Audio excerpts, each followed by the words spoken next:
Dr. Wilfred. Ayan, thank you, Fab. Okay, good morning, everyone. Good morning, good afternoon, and good evening to everyone joining us from different parts of the world.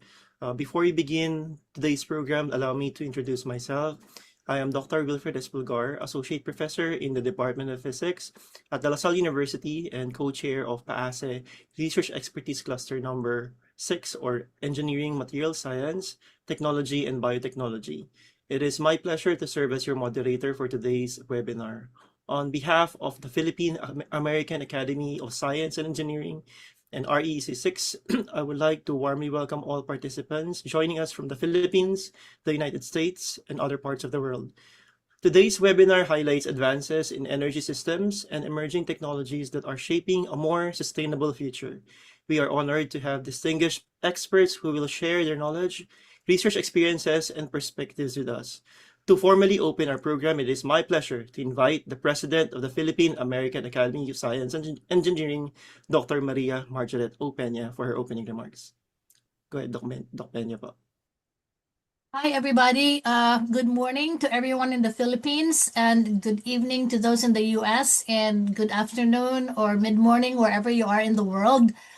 Welcome to our webinar series. It's been a while since we have a webinar because we have been so busy with our APAMS 2026 that was very successful and concluded in May. And so now we are back to our webinar series. And so I would like to give some background on what our theme is for this year. Last year, we partnered with the National Academy of Science and Technology in the Philippines, or NAST, to evaluate Pagtanaw 2050. And this is the vision that we had for the Philippines in 2050. And what we had evaluated it so that we could look at the advancement since it was first proposed and how we would accomplish it in the next 50 years.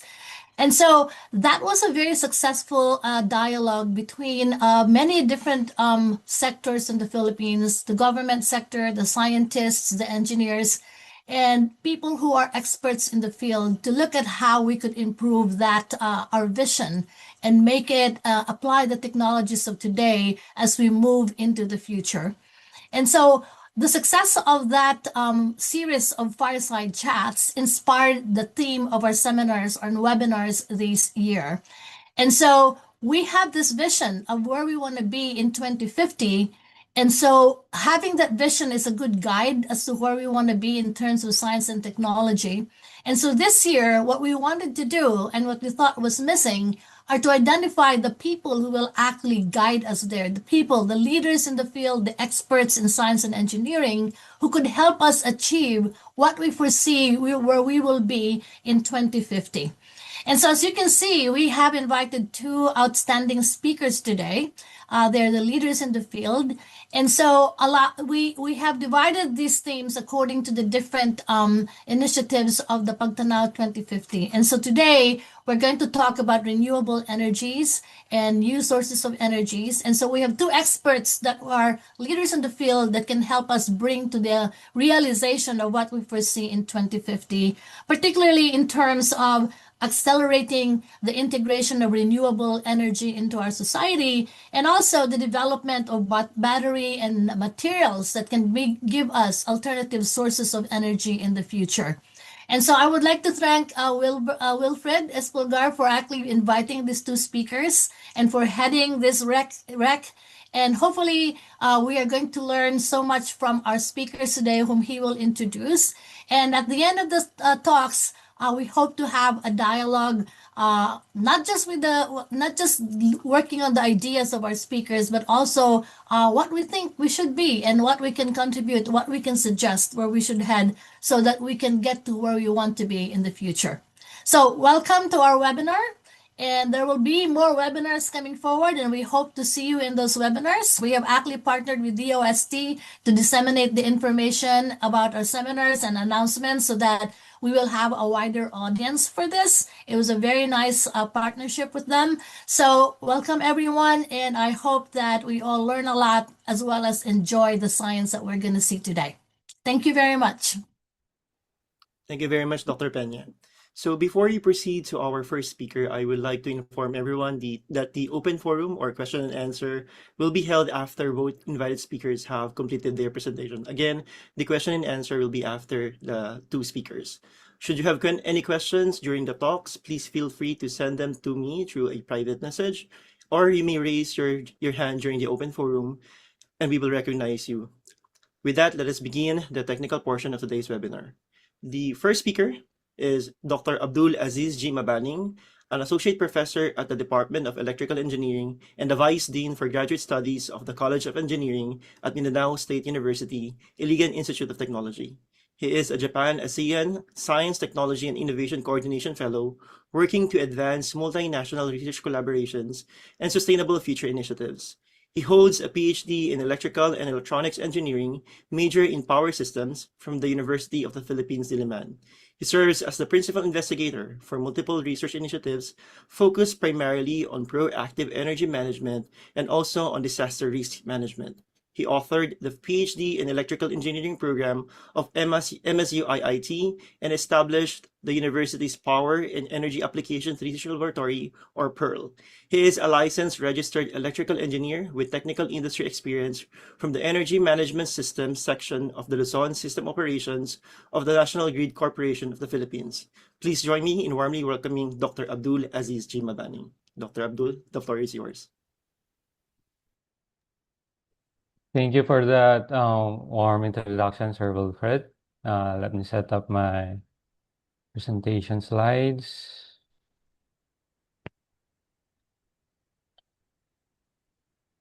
There. Can you guys see it? Mhm. Yes. Okay. Good morning, everyone. I sincerely thank the Philippine American Academy of Science and Engineering, or PAASE, for this opportunity. I respectfully acknowledge PAASE President Dr. Maria Margaret Peña, as well as PAASE Vice President Angeline Lau, our moderator, Dr. Wilfred Espulgar, also my fellow speaker, Dr. Ryan Corpuz, who I think is from the same university as I am, and all the scientists, engineers, researchers, students, and guests joining us today. My central argument is simple. Installing more renewable energy capacity is necessary, but it is not sufficient. To integrate renewable energy reliably, economically, and at scale, the power system must anticipate future conditions, coordinate available resources, and increasingly involve electricity consumers as active participants. This is the role of proactive energy management, or simply PEM. To guide the discussion, I will begin with the Renewable Energy Integration Challenge, including Philippine targets, projected electricity demand growth, and global integration constraints. I will then define proactive energy management, explain its operating cycle, and present its 5 main categories. After that, I will briefly discuss the major sources of power system flexibility, supply-side measures, grid and network measures, storage, and market coordination. I will then focus more closely on demand-side and consumer-centered participation because consumer flexibility is a major resource that is still underused. Finally, I will present selected international lessons, introduce future load profile nomination from our project, as one research direction from our laboratory, and close with a Philippine research and deployment agenda. So the Philippine Department of Energy, or simply DOE, Power Development Plan for 2023 to 2025 adopts renewable energy generation mix targets of 35% by 2030 and 50% by 2040. These targets are important, but meeting them is not simply a matter of building more renewable plants. Renewable capacity creates the possibility of clean generation. Integration determines whether the power system can actually use that generation reliably. Take note of the word reliably.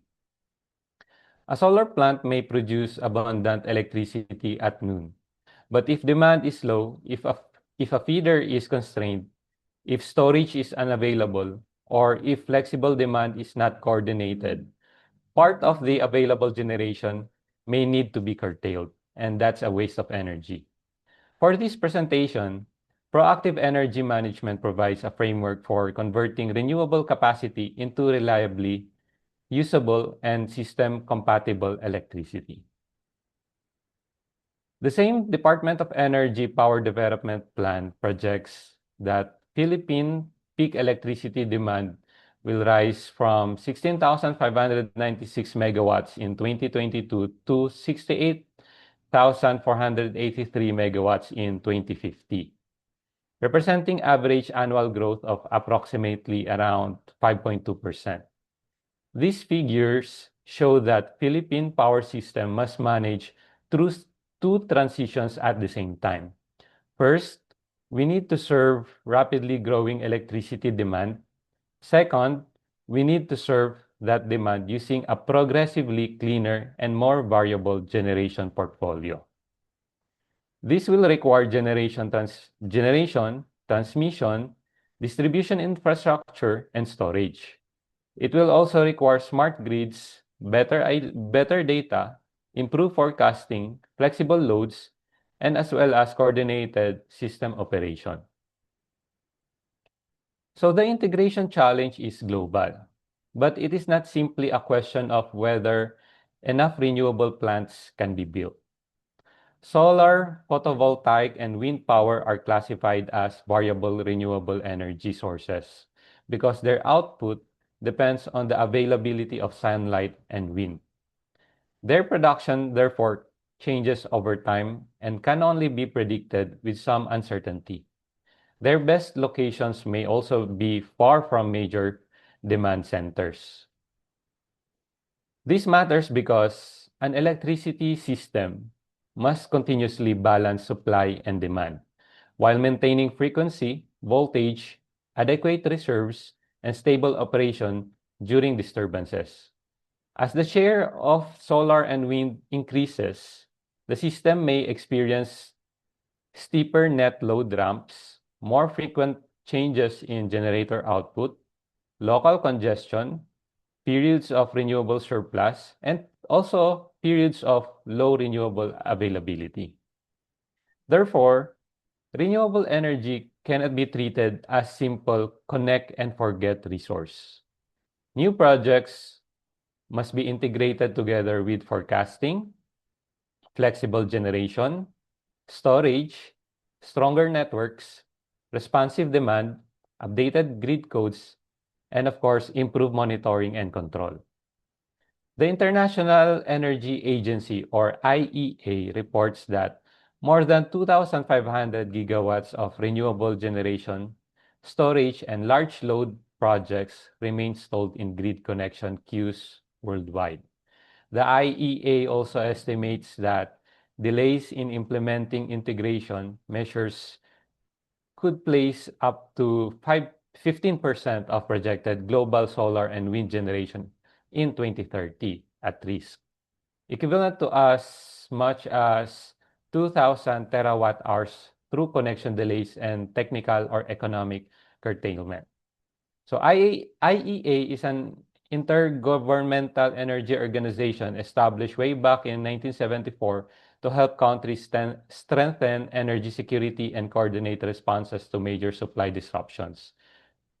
So that's the background of IEA. So the point is, the message is not to slow renewable development. The message is to deploy renewable generation and system integration measures together. Proactive energy management provides the forecasting, coordination, flexibility, and advanced preparation needed to increase renewable use without compromising power system security and reliability. Now, traditional power system operation contains a strong reactive component. When electricity demand rises unexpectedly or renewable output falls, system operators activate reserves, redispatch generators, discharge storage, or obtain electricity from another area. When renewable generation exceeds local demand or network capability, the system may charge storage, activate flexible demand, export electricity, redispatch generation, or even curtail renewable output. These corrective actions remain essential. Proactive energy management does not eliminate real-time control. Instead, it reduces the magnitude and frequency of problems that must be corrected in real time. A proactive system observes current conditions, forecasts like future conditions, optimizes resources, coordinates participant actions, which will be discussed more later on the later slides, implements the selected plan, monitors actual performance, and learns from deviations. Now, proactive energy management is an umbrella framework, not one technology or just one algorithm. For this presentation, I use practical proactive energy management classification informed by the International Renewable Energy Agency, or IRENA. The International Renewable Energy Agency identifies 5 technical options for increasing power system flexibility. Those are supply side flexibility, demand side flexibility, storage, grid infrastructure, and improve operation. I expand the improve operation category to include market and institutional coordination for the later slides. These categories do not operate in isolation. Supply side, say, for example, forecasting may indicate a sudden drop in wind generation. That information can feed into a system operation platform which can coordinate storage discharge, flexible demand response, and network actions. So data forecasting, optimization, cybersecurity, and communication are enabling capabilities that synchronize this framework. So it is not constrained to electrical engineering only or to physics, but it's actually a multidisciplinary field. Supply-side proactive energy management improves the ability of generation resources to anticipate and respond to future operating conditions. For example, if forecasts indicate that wind generation will decrease during the evening peak, the operator can schedule hydropower, storage, imports, or flexible generation before expected reduction occurs. So probabilistic forecasting is important because it describes a range of possible outcomes and their likelihood, not only one expected value. Operators can then schedule reserve capacity in proportion to forecast uncertainty. Now, renewable plants can also contribute to system support through inverter-based active power control, reactive power support, and voltage regulation. Supply-side proactive energy management remains necessary, but it should not be the only source of flexibility, like in our traditional electricity framework here in the Philippines. Flexibility must be developed throughout the rest of the power systems. Grid and network proactive energy management, on the other hand, focuses on using transmission and distribution infrastructure more intelligently. One example is dynamic line rating. Traditional line ratings are often based on conservative environmental assumptions, whereas dynamic line rating uses actual or forecast weather and conductor conditions to update safer transfer limits. The United States Department of Energy defines dynamic line rating as hardware or software that updates the capacity of existing transmission lines in real time based on actual conditions. Active network management continuously monitors, or ANM, continuously monitors local limits and coordinates connected generators, storage, and flexible demand. Flexible or non-firm connections may also allow projects to connect earlier, subject to temporary output or consumption limits when the network is constrained.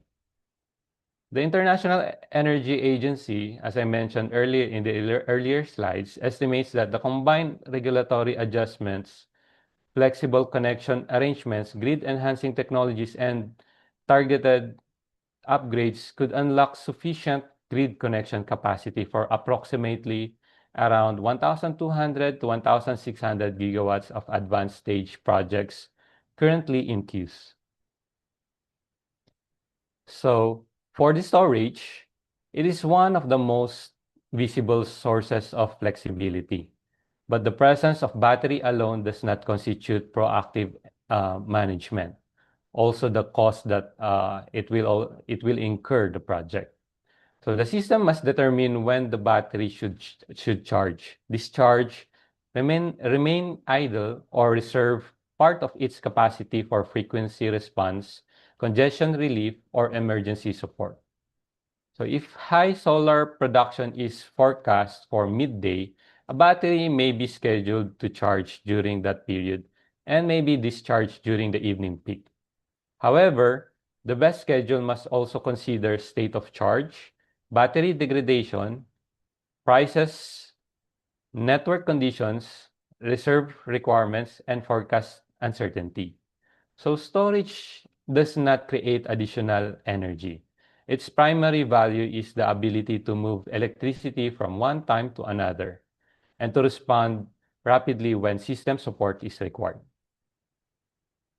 The fourth category is system operation, market, and coordination. This category is important because technical flexibility has limited value if the system cannot see it, schedule it, verify it, or compensate the participant providing it. Day ahead and intraday scheduling allow decisions to be updated as forecasts improve. Shorter dispatch intervals reduce the gap between scheduled and real-time conditions, whereas dynamic pricing and demand response incentives encourage participants to shift electricity use when the system benefits from that shift. So virtual power plants, on the other hand, or VPPs, and distributed energy resource management systems, or DERMS, can coordinate many small resources into a portfolio that behaves like a larger grid resource. So there are already many ongoing projects under PCIEERD for this one. So coordinating residential, example is coordinating residential solar PVs. Now, this category shows that proactive energy management is not only about hardware or software. It also requires markets, rules, standards, verification, cybersecurity, and institutional coordination. So this brings us to the central emphasis of this presentation, demand-side and consumer-centered proactive energy management. Traditionally, electricity demand was treated as largely fixed. Generators were expected to follow whatever consumers required. In a renewable-rich power system, selected flexible demand can also adjust to renewable availability, network conditions, prices, and overall system needs. Demand flexibility can take three principal directions. Consumers may reduce electricity use during scarcity or congestion, that is demand response, or they may shift use from one period to another. Importantly, they may increase consumption during renewable surplus periods. For example, by charging vehicles, operating water pumps, producing chilled water, pre-cooling buildings, or scheduling industrial processes to make the most out of our renewable surplus of energy. So the International Energy Agency states that demand flexibility can raise system efficiency by up to 30% by improving the use of existing generation and network assets. It also estimates that digitally enabled demand response could reduce variable renewable curtailment by more than around 25% by 2030 in emerging markets and also in developing economies. These are potential estimates and not automatic guarantees for every system. Take note of that. Now, for the consumer-centered proactive energy management, it can operate at different scales. At the household level, flexibility may come from smart appliances, home batteries, rooftop solar, and electric vehicles. Smart electric vehicle charging controls when and how quickly an electric vehicle charges. Whereas vehicle to grid or the term V2G goes further by allowing the battery to export electricity back to the system, where the necessary technology, market rules, and consumer permission exist. Commercial buildings and campuses can pre-cool spaces, optimize air conditioning, schedule water pumping, and coordinate batteries with rooftop solar. On the other hand, industrial consumers may also reschedule selected production processes or thermal loads. Let me emphasize that consumer participation safeguards. We need the consumer participation safeguards. Participation must be voluntary or contractually agreed. Consumers must be able to set constraints so that essential services, safety, comfort, and productivity are not compromised. As we digitize demand, data privacy and cybersecurity become critical. We are not designing unrestricted external control. We are designing a framework where flexibility is measured, respected, and fairly compensated. Note that indicators use different denominators and should not be directly ranked for this slide's presentation.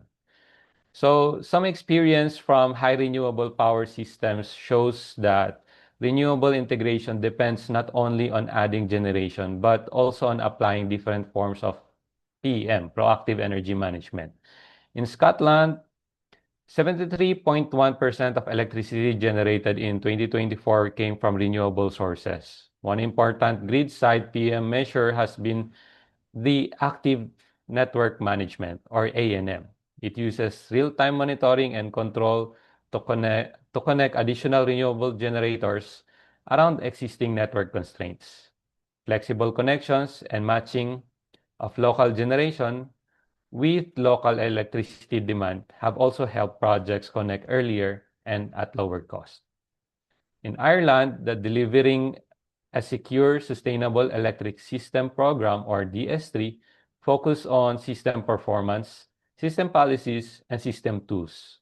It procured and monitored system services, introduced performance requirements and incentives, and adapted operating standards. So these measures enabled their system to increase its system non-synchronous penetration, or SNSP, limit from 50 to 75%.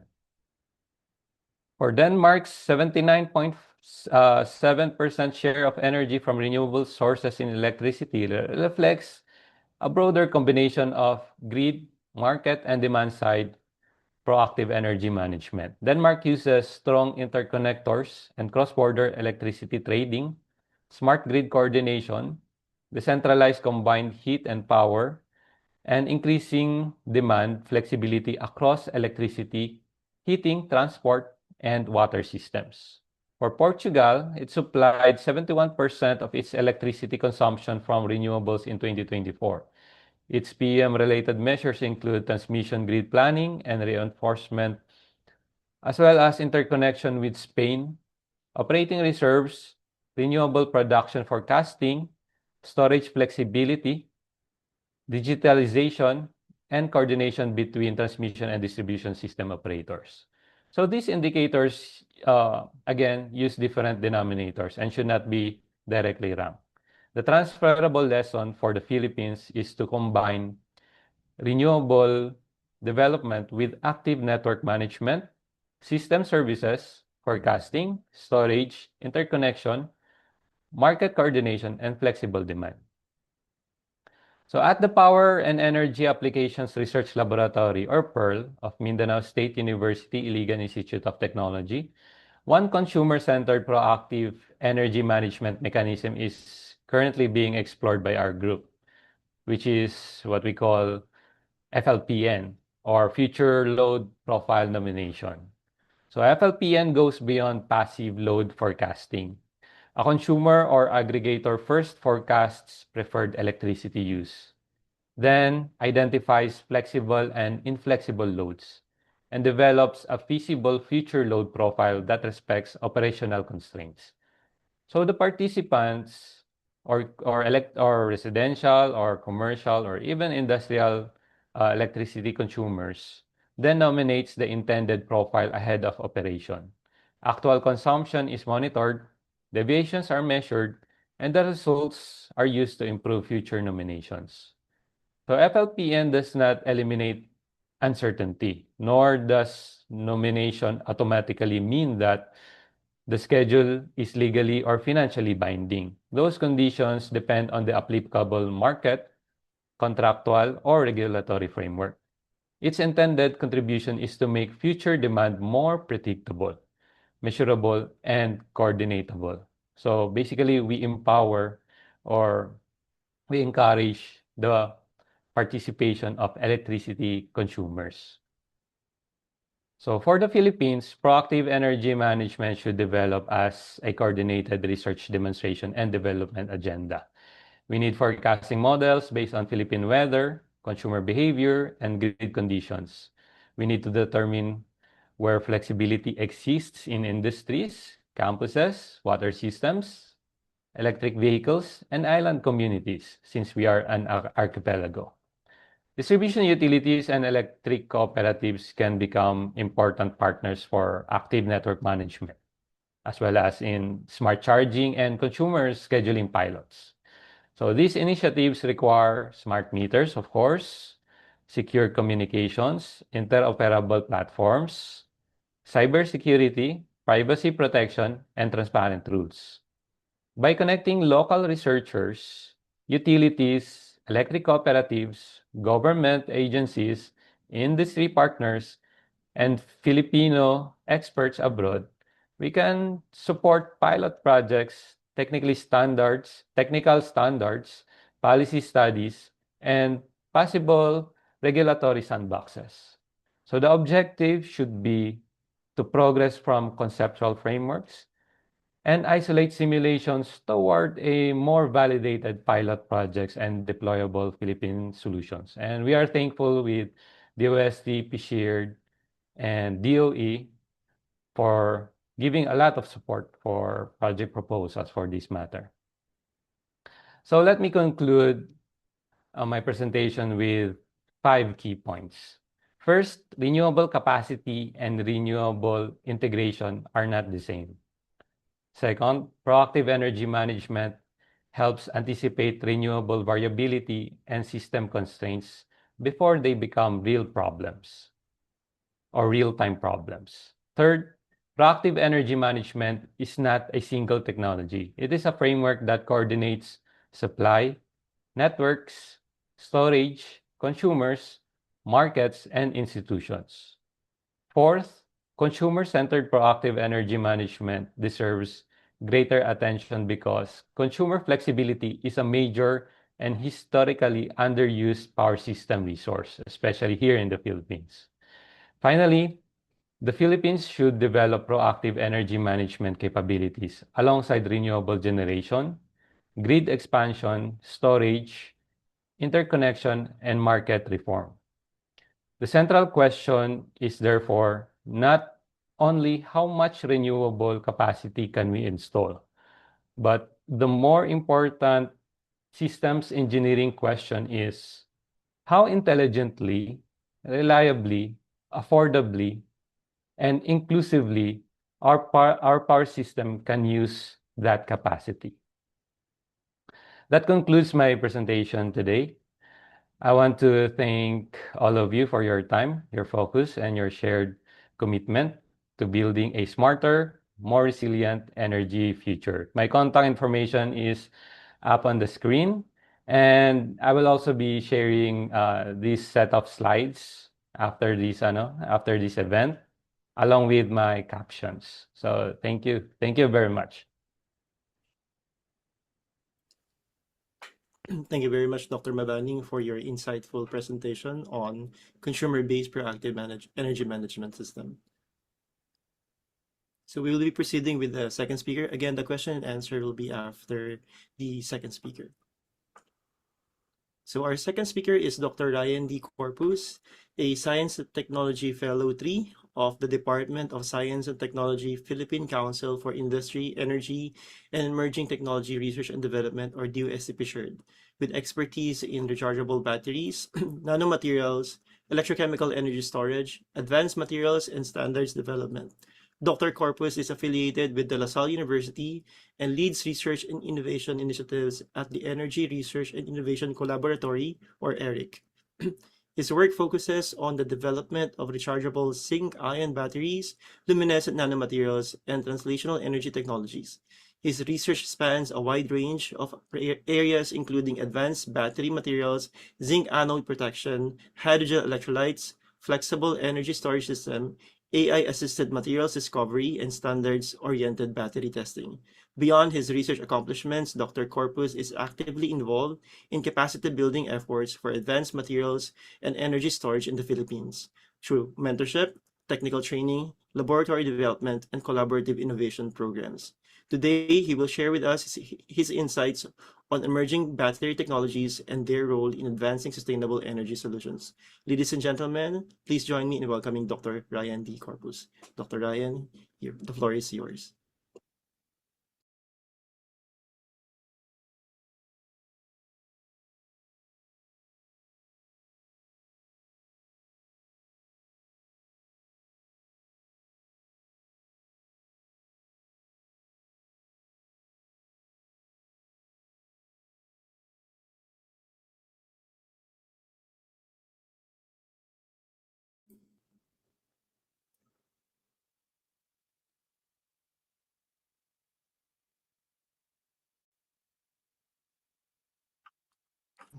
Dr. Corpuz, can you hear us?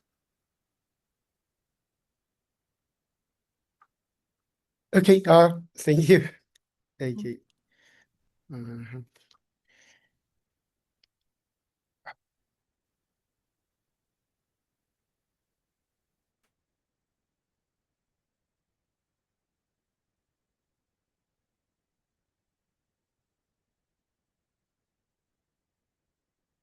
Good morning, everyone joining us from the Philippines, and good evening to those joining from the United States.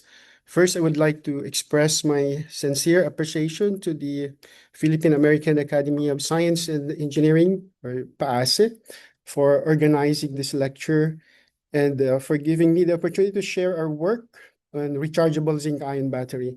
I would also like to respectfully acknowledge the PAASE President, Dr. Peña, for her opening remarks and leadership in bringing together Filipino scientists, engineers, researchers, and professionals across all over the world. And also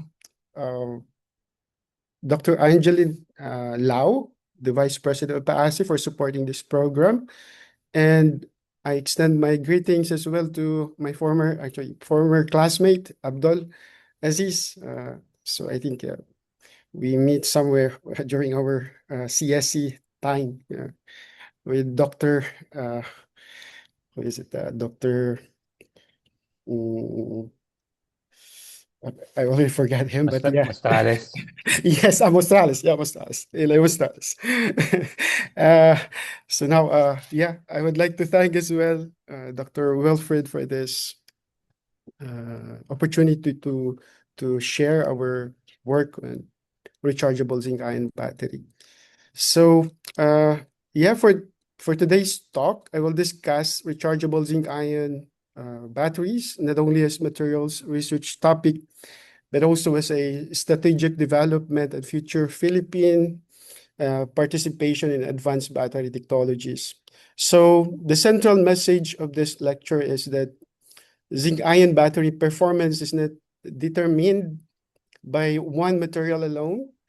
It depends on the integrated engineering of the cathode, zinc anode membrane or separator, electrolyte, and the full cell architecture of the battery.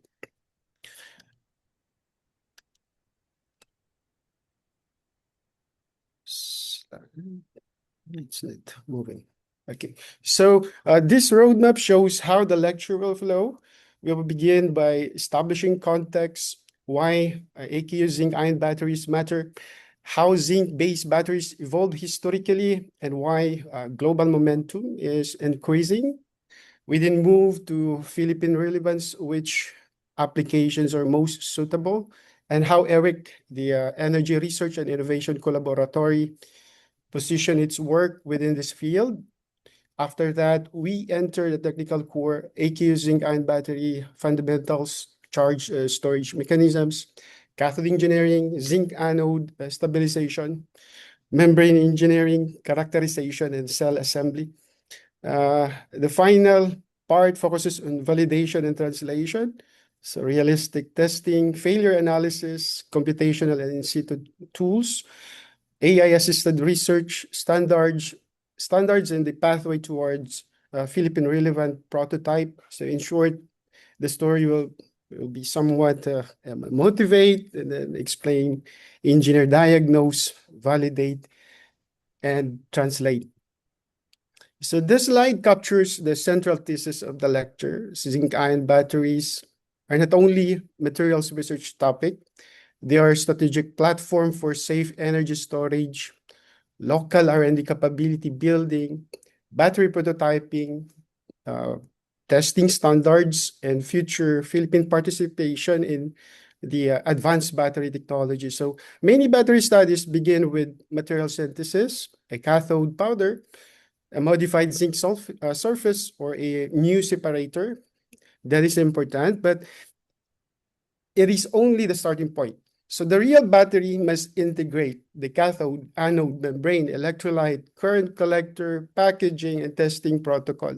So for the Philippines, this is especially meaningful because zinc-ion battery research can train students and researchers in electrochemistry, nanomaterials, membranes, failure analysis, AI-assisted data interpretation, and device prototyping.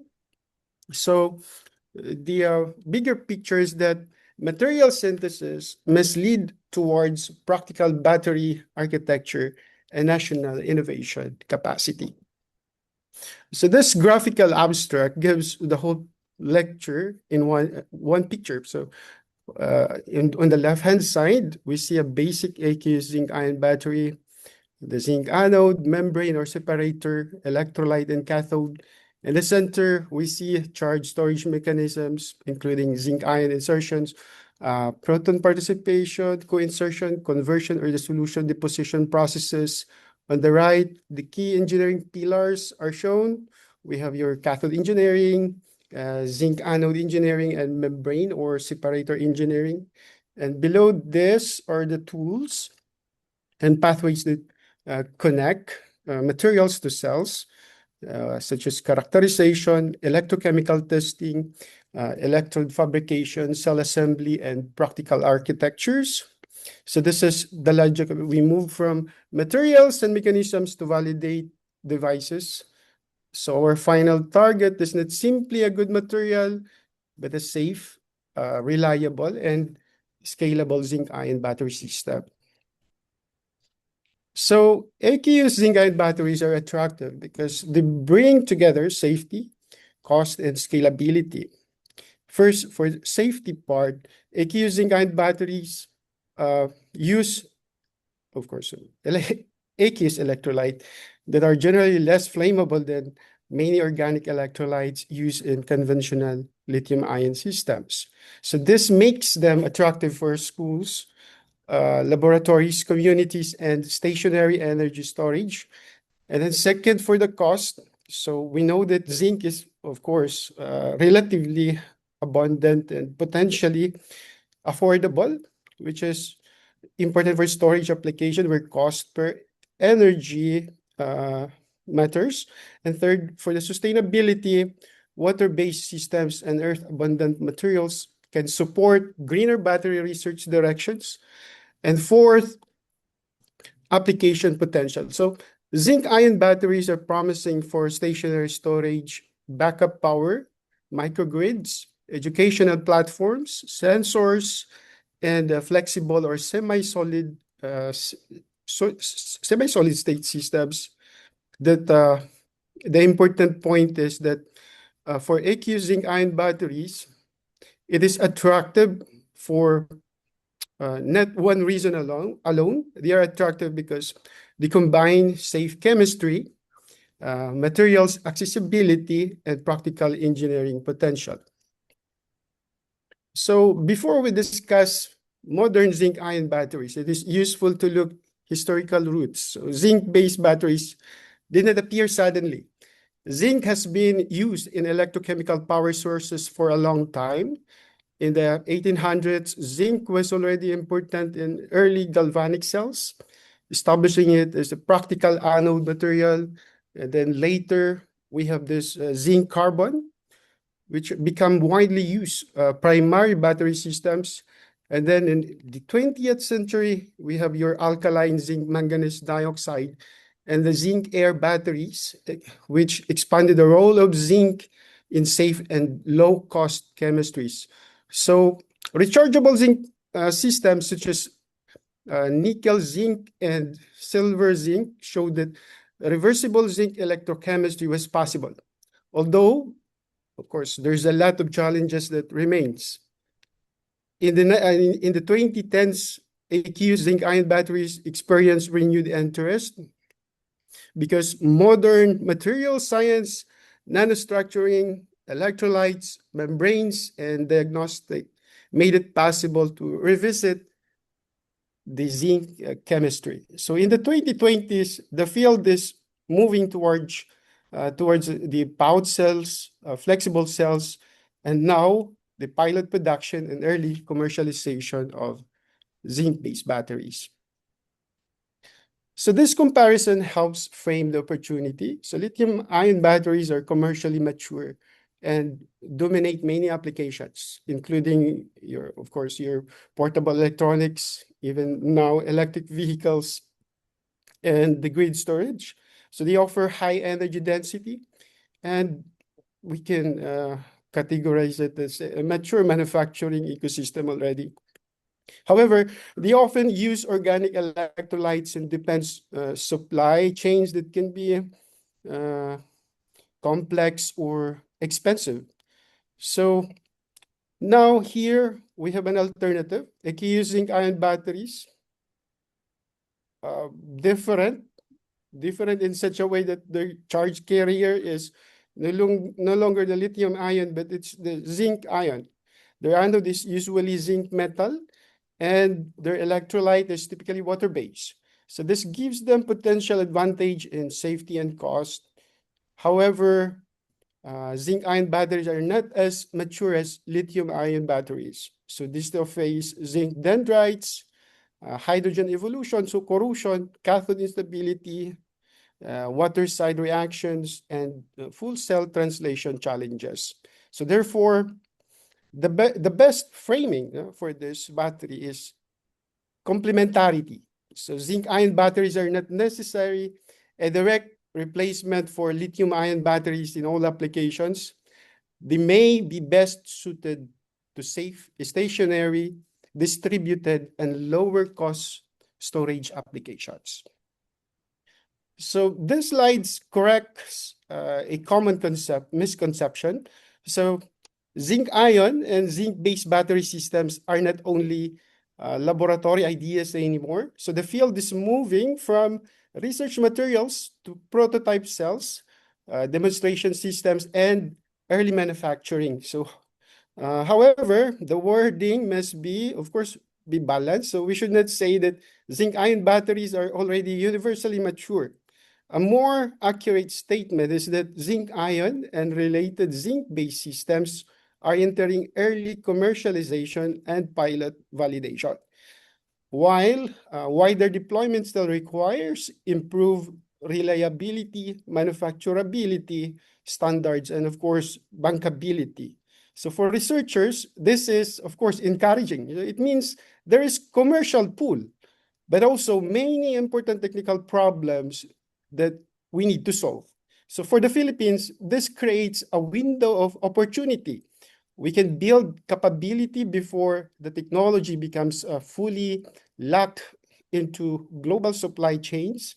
We can participate through materials research, separator development, zinc anode studies, failure analysis, or even AI-assisted optimization, cell prototyping and testing standards. So now let us connect the technology to the Philippine context. So the Philippines is an archipelagic country. So energy storage is not only a national grid problem, it is also an island, community, school, and distributed energy problem. Safe and affordable stationary storage can support remote communities, renewable integration, laboratories, schools, and local resilience.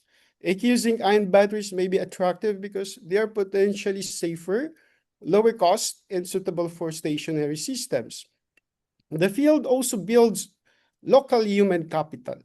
So it connects material science, electrochemistry, nanotechnology, membranes, diagnostics, data analytics, AI, manufacturing, standards, and prototyping. So the goal is not to claim that zinc ion batteries will replace lithium ion batteries immediately. So the better message is that zinc ion can complement existing technologies by targeting safe, stationary, distributed, educational, and locally relevant applications. So promoting this field can help the Philippines build a battery R&D ecosystem, not only import finished technologies from China, okay? This slide is central to the lecture because it connects the topic to our lab, the Energy Research and Innovation Collaboratory, which is my laboratory platform for energy storage research. So the ERIC roadmap shows the past, present, and the future research direction of the lab, starting with the past from 2018 to 2024. This stage, we established the foundation. We conducted early zinc-based battery work, such as binder-free cathode manganese dioxide, nanowires on carbon cloth. We have a binder-free V2 nanofibers on carbon cloth, and our completed project, the moisture, which work on the zinc interfaces through the use of ALD process, and our comprehensive work on the rechargeable zinc ion battery systems. So then move to the present from 2025 to 2027. The present direction is this Flex Zinc, which currently being funded by PCIEERD, which focuses on flexible and semi-solid state rechargeable zinc ion batteries. So current research teams include cathode engineering, zinc anode stabilization, membrane and separator engineering, and cell translation from the simple coin cell to pouch cell, and the more ambitious, the flexible battery. So also, other than this, we also investigate the materials through the use of some TEM, XRD, XPS, Raman, battery cycling, and impedance spectroscopy. So the future direction expands the lab towards bio-based hybrid separators, CND PVA membranes, and also we are now dealing with failure analysis and post-mortem diagnostics, computational screening and zinc interface modeling, in situ and operando characterization, and also AI-assisted data analytics, battery life prediction, pouch cells scale up, and we also contributed now for the standardizations of battery, and of course towards pilot deployment, which I believe will be the biggest challenge for this battery. So this roadmap shows how ERIC moves from materials and mechanism to validated cells and then towards standardization and Philippine relevant energy storage. So the first step is material synthesis. So here we have cathodes, zinc anodes, membranes, and electrolytes. So the second step is your coin cell testing, which allows rapid electrochemical screening and mechanism studies. And then the third step is component optimization, where cathodes, anodes, separators, and interfaces are improved together. And then the fourth step, we have the pouch cell or flexible cell prototyping, where we move beyond small-scale laboratory configurations. And then the fifth step is safety and performance validation. So this includes cycle life, rate capability, reliability, failure modes, and practical operating conditions. And then the sixth step is testing protocol and standards alignment, because credible deployment requires, of course, your transparent data, and so that we can compare it, the performance. And then finally, the seventh step is your pilot deployment and local innovation ecosystem development. So the goal is to move from publishable materials research towards validated, locally relevant zinc-ion battery systems.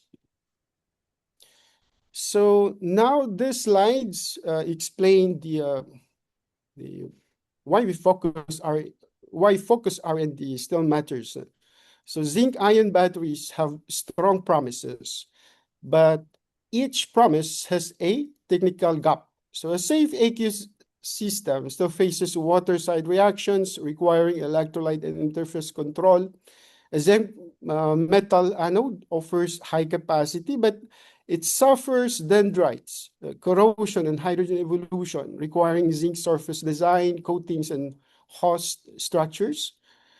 And high-capacity cathodes may suffer from dissolution and structural collapse, which requires stabilization and conductive design. So low-cost materials do not automatically guarantee commercial success, because manufacturability, reliability, and bankability are still needed. So for flexible and pouch formats, this could introduce mechanical electrochemical coupling. So you might have a very stable material in a coin cell format, but once you build it up into big batteries, now engineering matters, hindi lang science. And this requires better membranes, packaging, and durability testing. So for the Philippines, these gaps are, of course, my problem. That will be an opportunity. So we need to define where local R&D can contribute, such as safer stationary storage, durable distributed systems, local prototypes, affordable membranes, or AI optimization. And this one, very important, I believe, education-oriented battery platform. Because as of now, we have a lot of talents, but yeah, only a few are actually doing battery chemistry or even the electrochemical research.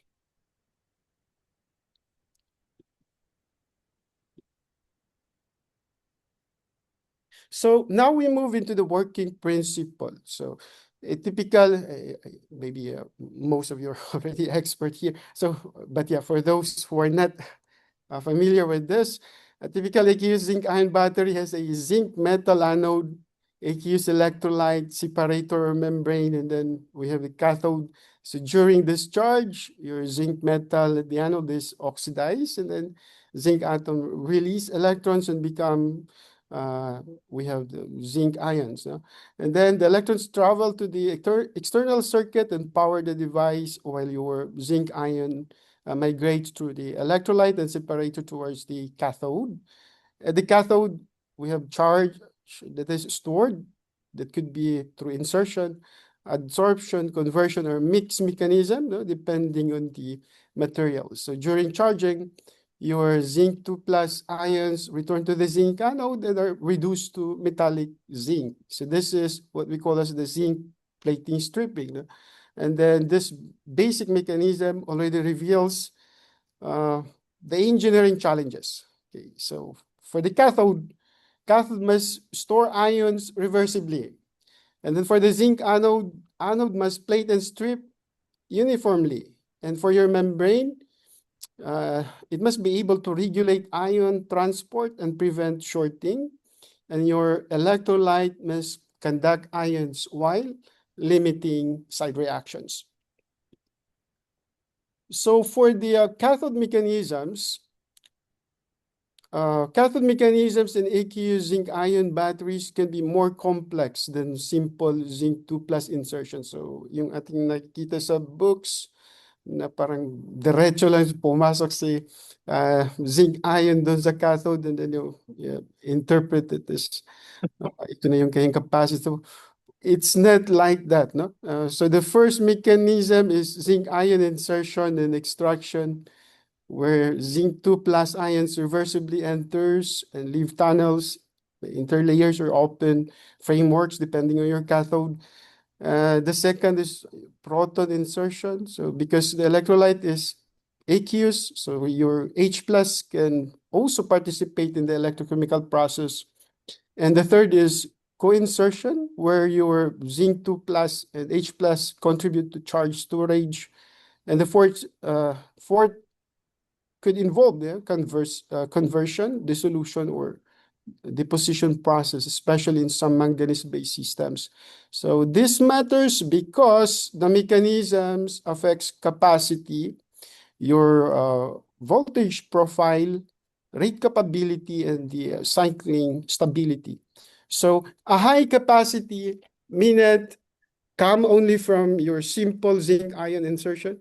It may involve proton participation, structural water, the phase evolution, or dissolution deposition reactions. So therefore, mechanistic understanding is essential for rational cathode design and for interpreting electrochemical data correctly.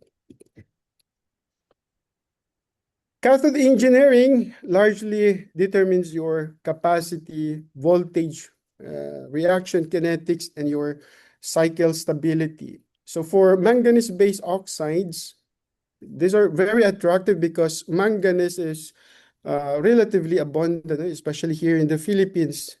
And other than this, it is redox active, but they may suffer from dissolution and structural transformation. So mabilis siyang ma-dissolve, especially for water, mataas yung kanyang solubility. And structural transformation. There are cases na from you can find from, let's say, alpha to delta, delta to alpha transformation, depending on the condition inside the cell. So strategies include nanostructuring, defect control, interlayer tuning, conductive networks, and direct growth on current collectors. And also we have, other than the manganese base, we have vanadium base cathode, which are also promising because of their layered structures, para siyang clay, and multiple oxidation states. But stability and dissolution remain, of course, a concern.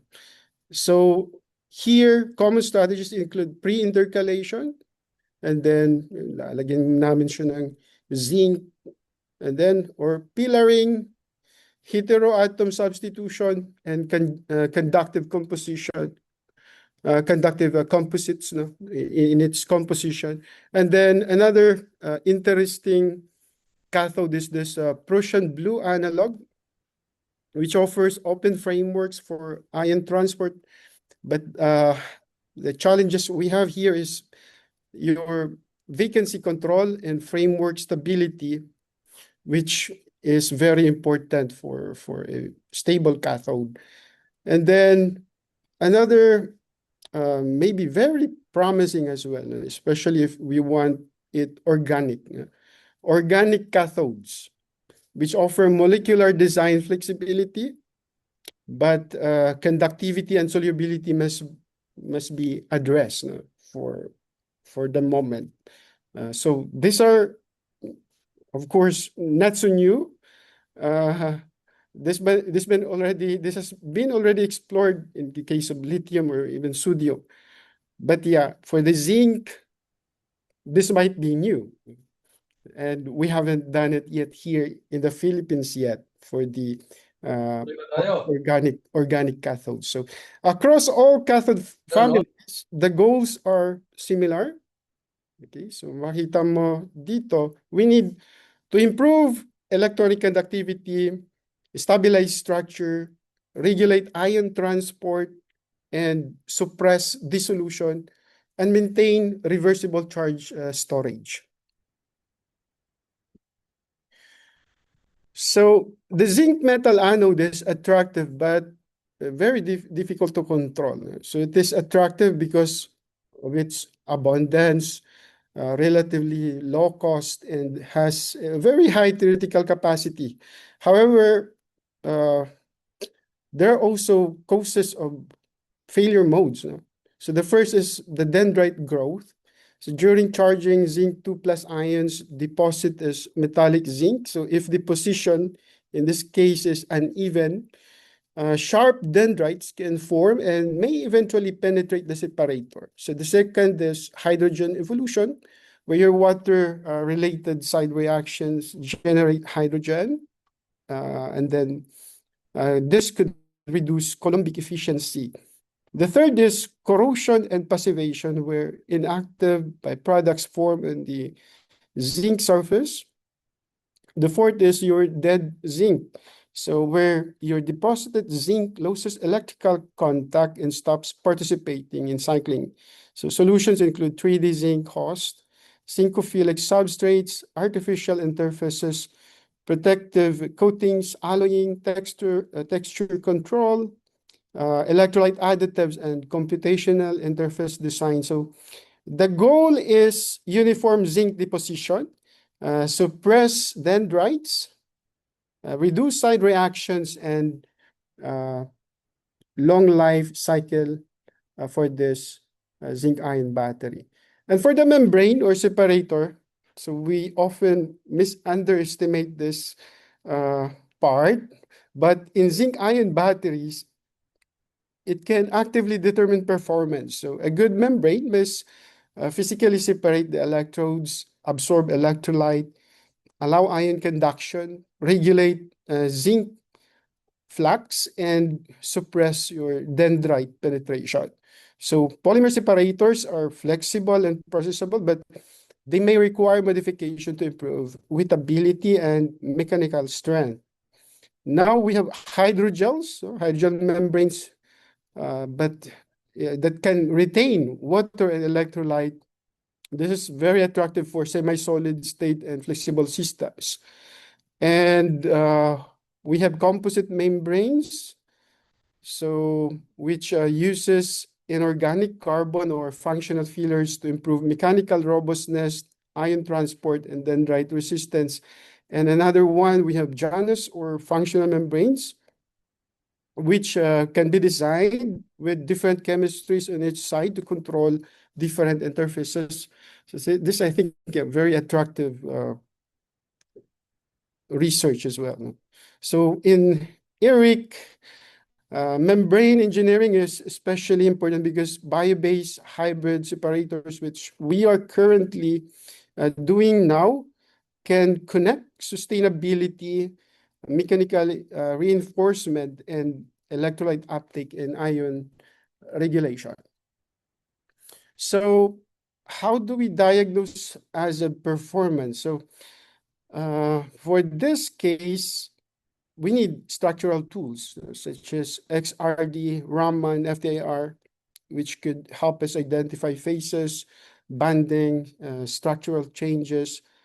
And then for morphological tools, we have scanning electron microscope, transmission electron microscope that could reveal particle morphology, separator porosity, your zinc dendrites, and surface degradation. And for your surface chemistry tools, you could use XPS, FTIR, even simple contact angle measurement, which could identify, the functional groups, composition, or the wettability and interfacial chemistry of the zinc ion battery. So electrochemical tools such as cyclic voltammetry, galvanostatic charge discharge, impedance spectroscopy, rate test, and long-term cycling show capacity, kinetics, resistance, and reversibility. And for your failure analysis, which is very essential, for or the post-mortem analysis, ask what changed after cycling. So in situ and operando characterization can go further by observing your zinc plating, cathode evolution, or interfacial changes as they happen.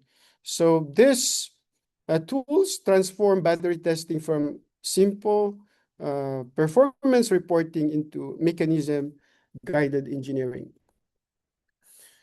So this slide connects material synthesis to your cell construction. So the process begins with precursor selection. So we have metal salts, carbon sources, polymers, hydrogels, cross-linkers, fillers, or your functional additives. And then we have material synthesis methods such as your hydrothermal synthesis, sol-gel processing, co-precipitation, electrospinning, and coating influence morphology, crystallinity, porosity, defects in surface chemistry.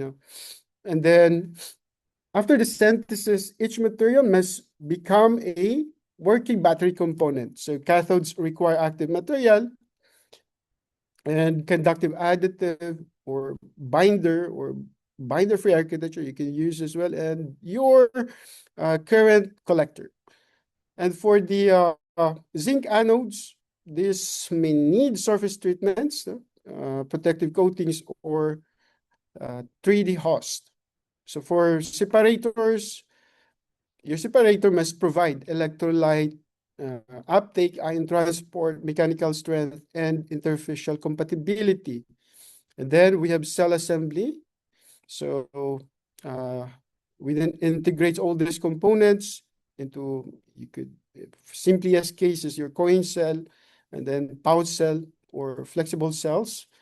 And then, for this, the key message, I think, is that performance emerges across scales. So it could be in materials, electrodes, interfaces, separators, cells, diagnostics, and even the device already. So, so in this case, there's a lot of point where we can do research.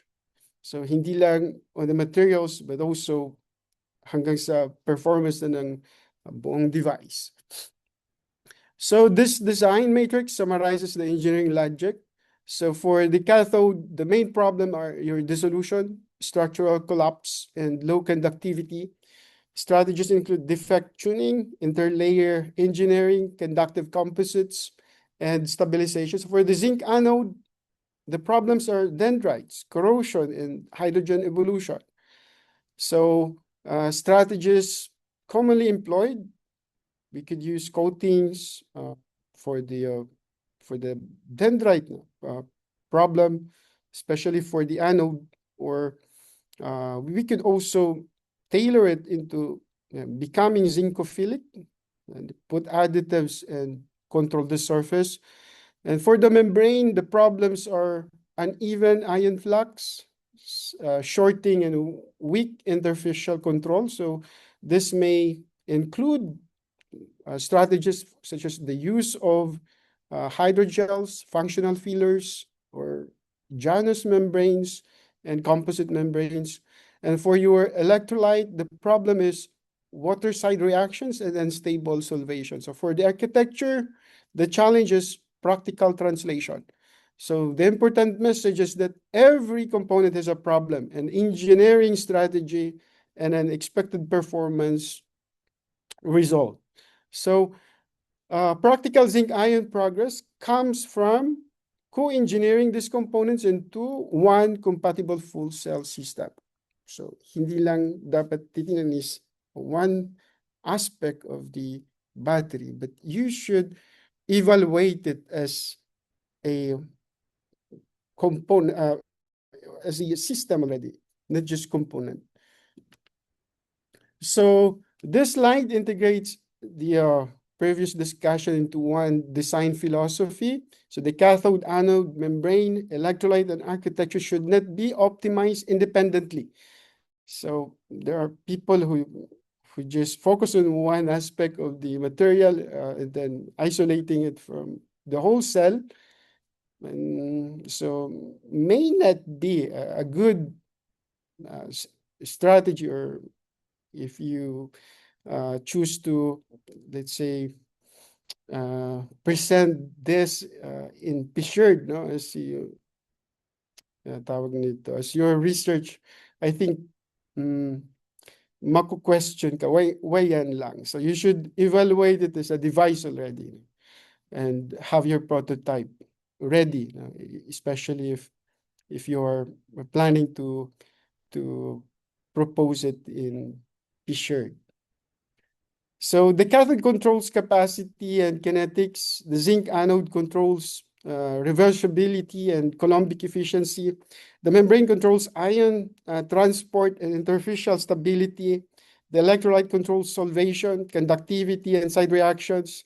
The cell architecture determines whether material level performance can translate to practical device. So if the cathode performs well, but the anode forms dendrites, the cell fails. If the anode is stable, but the cathode dissolves, the cell fades. So we have this capacity fading. So if both electrodes are good, but the membrane produces uneven flux, zinc deposition may still become unstable. So the message here is that battery performance is a system property. So in HERIC, we want to move from single material improvement to integrated battery architecture. So after materials and components, the next question is how performance should be evaluated. So coin cells are useful for material screening because they are convenient, low cost, and suitable for early electrochemical comparisons. So parang if you're dealing with coin cell, napaka-ideal ng iyong system. No? Wala ka pang masyadong problem with the engineering side. So pouch cells are more relevant for translation because they involve larger electrode areas, practical packaging, and more realistic cell construction. So here, now complexity, especially for the sa interface ng dalawang component, it's a typical problem we encountered. And then flexible cells are important for sensors, wearable devices, and semi-solid state application. So important metrics such as capacity, energy density, rate capability, Coulombic efficiency, cycle life, safety, and cost. So, but this matrix must be interpreted carefully. So a high capacity in coin cell does not automatically mean practical performance in a pouch cell. Okay, this I think very common na encounter ko with somebody proposing. They already assume that something that works in a coin cell also work in a big cell. So these are different systems. Architecture, mass loading, electrolyte amount, and cell balance all matter. So this is why practical evaluation must accompany materials innovation. So this slide gives a practical checklist for evaluating zinc-ion battery claims. So when we see high capacity or long cycle life, we should ask under what conditions was this result obtained? So important parameters include cathode mass loading, electrolyte to capacity ratio, zinc excess, anode to cathode balance, areal capacity, Coulombic efficiency, and cycle life under realistic conditions. Low mass loading can make performance look artificially good because transport limitations are minimized. Excess electrolyte can hide problems that would appear under leaner, more practical conditions. And too much zinc can make the anode appear stable, even when the full cell is not practically balanced. So this is where I believe, this is where AI and data analytics can help in the future by comparing many test conditions, identify hidden variables, and support more reliable performance prediction. So the message is that realistic testing and transparent reporting are essential for translation.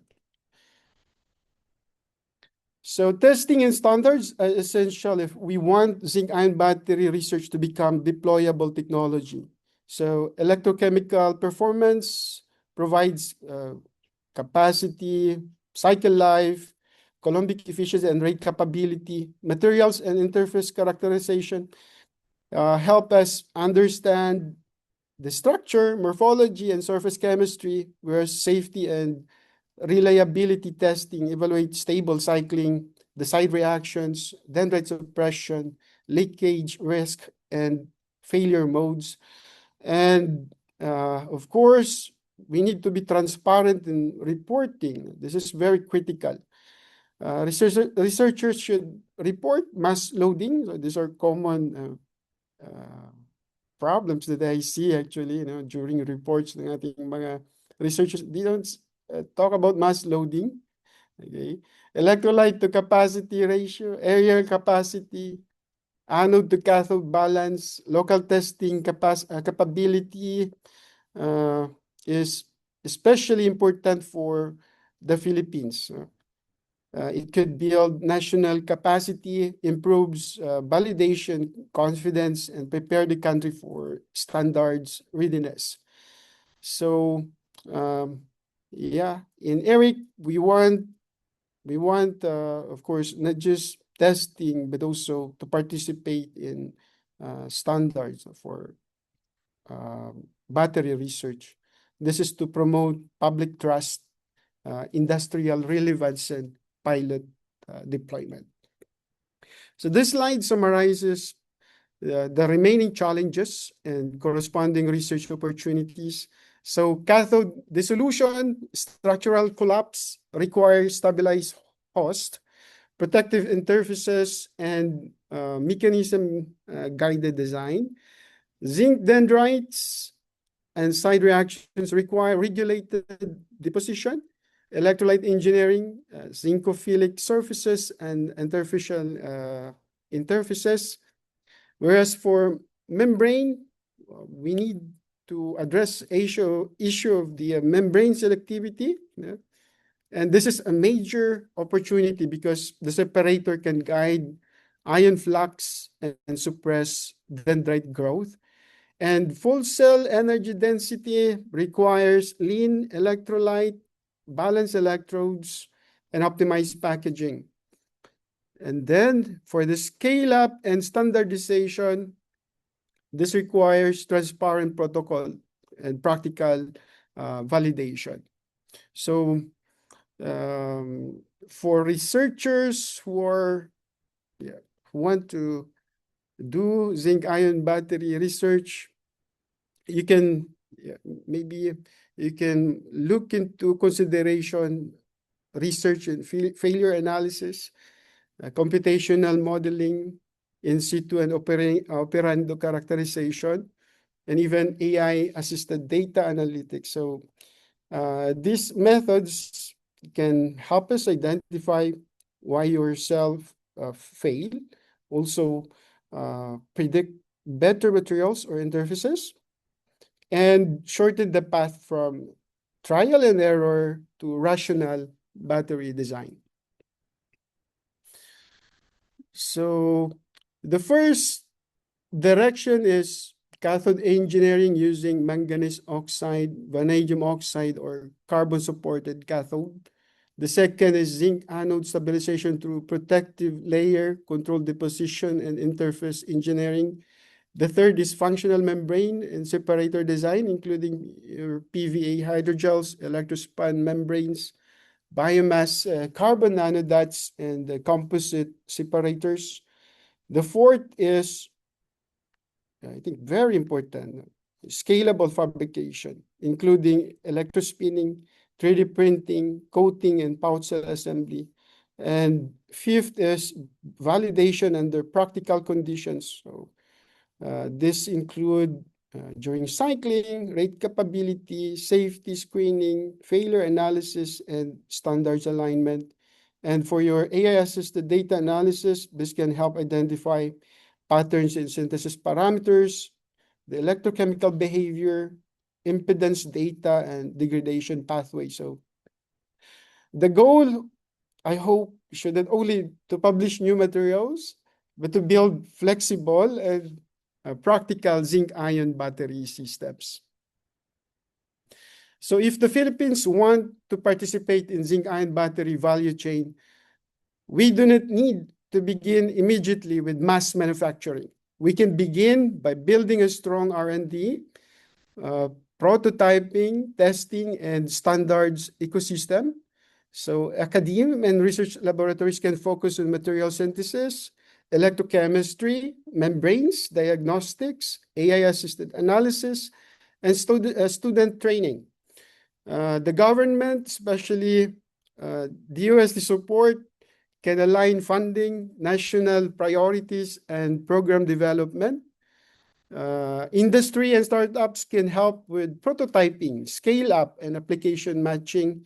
And testing and standards group can support validation, protocols, and trust. So, but of course, yeah, we need international collaborations who can support knowledge exchange and co-development, especially if we don't have yet the capability and capacity. So pilot use cases can focus first, maybe school. No? We can, because no other battery chemistry that you can maybe demonstrate in room temperature setup, only zinc.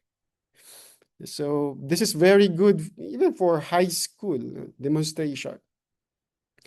Microgrids, backup storage, and community demonstrations. So the message here is that the Philippines can participate through R&D, prototyping, testing standards, and innovation leadership. So let me summarize the message. First, cathode design governs capacity and kinetics. Second, your zinc anode engineering is essential for reversibility. Third, your membranes, direct ion transport, and interfacial stability. Fourth, characterization, failure analysis, computational modeling, in situ methods, and AI-assisted analytics are becoming essential for mechanism-guided battery engineering. And fifth, integration across scales determines full cell performance. And sixth, practical zinc-ion battery progress requires co-engineering, realistic testing, standards, and scalable processing. So for the Philippines, zinc-ion batteries are strategic opportunity to build capability in safe energy storage, materials R&D, battery prototyping, diagnostic, and future local innovation. So the final message is zinc-ion batteries are not just a battery chemistry. They are a platform for science, engineering, collaboration, and Philippine innovation. So that is all. Thank you. Thank you very much, Dr. Corpuz, for that very informative presentation. So we now move to the open forum. Again, if you have any question, you may type your question to the Zoom chat, or if you would like to prefer to give your question directly, you may raise your hand to be recognized. But I guess let's move back to the previous question of Mr. Benigno Pecson, addressed to Dr. Aziz. Maybe Aziz, if you could expound your answer to the question, why does it take so long and costs so much for residential solar generators to get approval from Meralco and local governments? How can we address the forest of wires which proliferates with no apparent plan throughout the Philippines? Go ahead, Dr. Aziz. Yeah, thank you. Thank you, Sir Wilfred. Um, I also replied to his question, but in a nutshell, for the interest of time, the main problem why we can't just simply um, put up our own solar PVs in our residential roofs or in our commercial buildings, even for small commercial buildings, small residential units, is that uh, it has a possibility of a backflow of electricity because our traditional electrical network setup is that we only get electricity from the distribution utility like Meralco. Okay. Now, if we are now capable of giving back some of our electricity to the grid, to the distribution utility, that poses several problems. Like, say, for example, what if they have turned off the electric bus or feeder, and some linemen are working on those lines, so they might be electrocuted and etc. So that's the main reason actually of Meralco why they are asking of a lot of permits and etc. But I think from my last information, DOE and ERC are already making progress in streamlining the the application for net metering for such cases. Okay. Now for the forest wires, that's very common in the Philippines. I think already a command from mainly from DILG encouraging or commanding the LGU units to address those issues because it's not the same for all the cities. Say for example, if you look at BGC or maybe Davao, it's a different case. So there should be a governing body, okay? Mainly DILG, then down to LGU, because those wires are not all electrical wires from distribution utility. Some also are from telephone companies, cable companies, and I think DICT also have already issued a statement and yeah, a direction with regards to that. Thank you for that question. Thank you very much. Is there any follow-up question with regards to that question, Sir Pecson? My issue has to do with the other countries are able to solve this problem. For example, Germany has, you put up 4 countries which have something like 70% of their renewables. Now, Germany, I guess, is ahead. But I was just reading an article in National Geographic dated 2014, and that's been, what, a dozen years already. And those issues are there. And, we do all of this research, basics research, but if we do not have enabling mechanisms, we're not gonna get anywhere. And we just keep on reinventing the wheel, so to speak. I suggest to PASE, can we craft enabling laws? It begins with laws. If we do not have laws to make it happen, then we're not gonna get anywhere. Sayang ang opportunity. We have so much. Actually, I know a lot of people who have put in their solar panels, and it's taken them anywhere from 6 months to 1.5 years. And yet somebody who lives in Hong Kong, they ask for a permit, they get it within 1 day. That's how bad we are. So anyway, rather than spending so much money on research and can we work on something which is workable? Talk with our congressmen and senators. rather than having them do all of their infighting for whoever is going to be the head. I'm a body scientist, and one of the things I realized when I came back here is a lot of things can be solved by laws. I was able to draft one law, brought it to become a bill to a law. We drafted the law. It begins and ends with laws. Once you have an enabling law, then things happen. Of course, we hope it doesn't end up with the flood control issues. But please, can I just make the point na we have to have enabling laws. Okay? Thank you very much. Thank you very much, Dr. Pexon. I agree that supportive policy and regulatory framework is very important. And I think PAASE administrators are keen to really addressing this issue. In fact, I think there are some members who are planning to run in office to really address the problems on the lack of policies.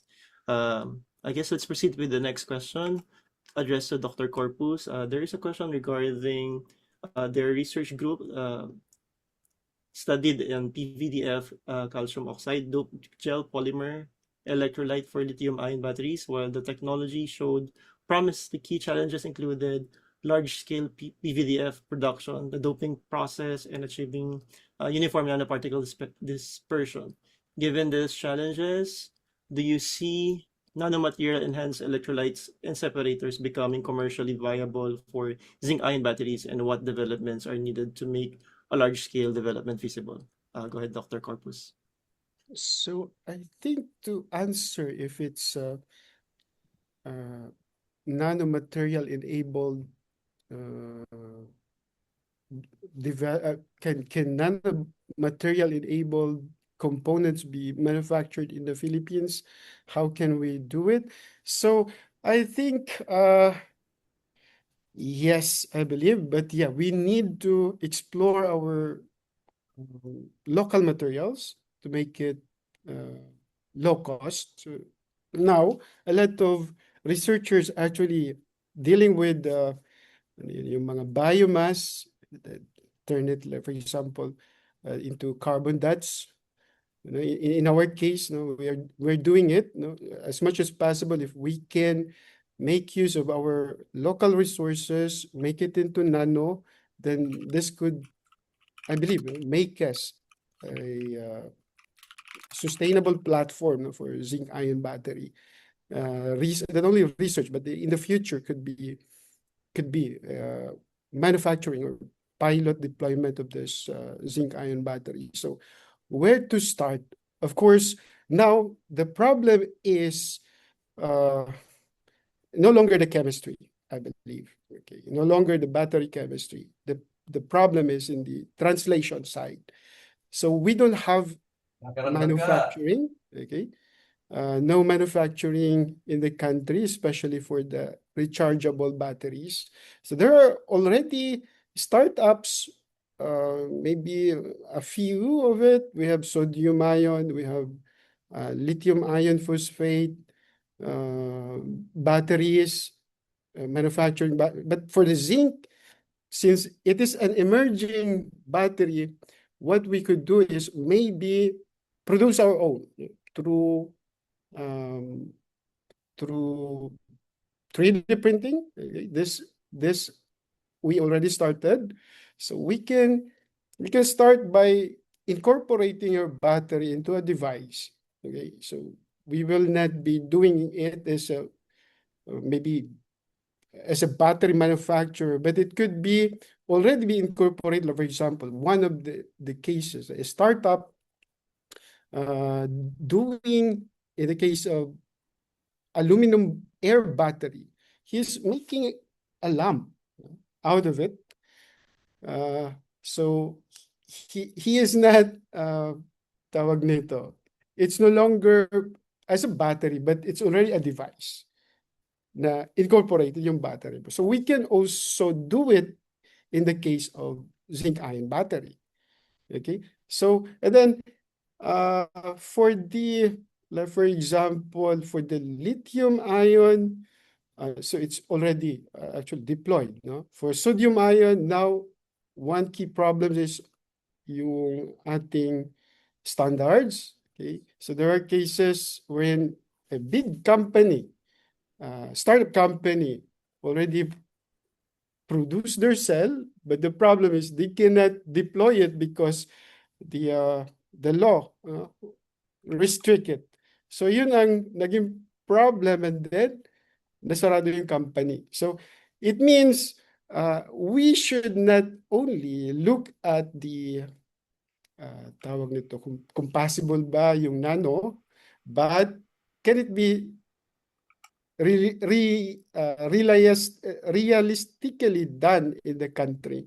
So without the support of government, without the maybe tawag nito, without the batas, we cannot implement it, no? Without the standards, we cannot implement it widely. So we need to establish, I think, no, to standards, and then another is, of course, yung batas to regulate ano man yung danger, no, ng rechargeable batteries, as hindi lang zinc ion, but it should be sa lahat, no, sa lahat na zinc na batteries. So you're talking about lithium ion, that's actually more difficult, okay, in the Philippine scenario, because yun nga, tawag nito, we don't have reserve na lithium, and then long-term sustainability might be a problem. Okay, but yeah, another option, if we don't have the lithium, is of course recycling. Okay? Meron ng mga battery, tawag nito, deployed na lithium ion, we can look into consideration yung recycling ng lithium ion batteries, something like that, no? And then make it maybe sustainable. But of course, about the cost, we need to tangkilikin natin yung sarili nating mga raw mats. Raw mats, I believe, is very important. And then more campaign, okay? Especially for the students natin.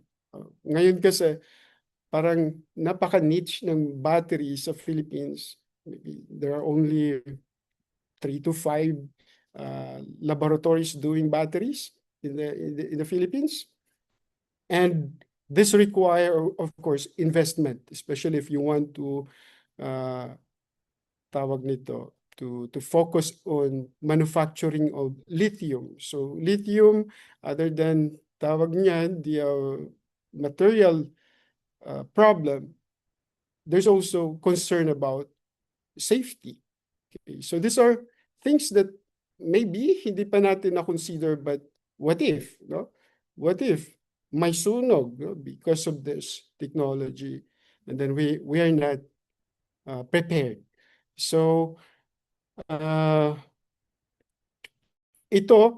developing the zinc ion battery not to compete with lithium, but as a complementary battery.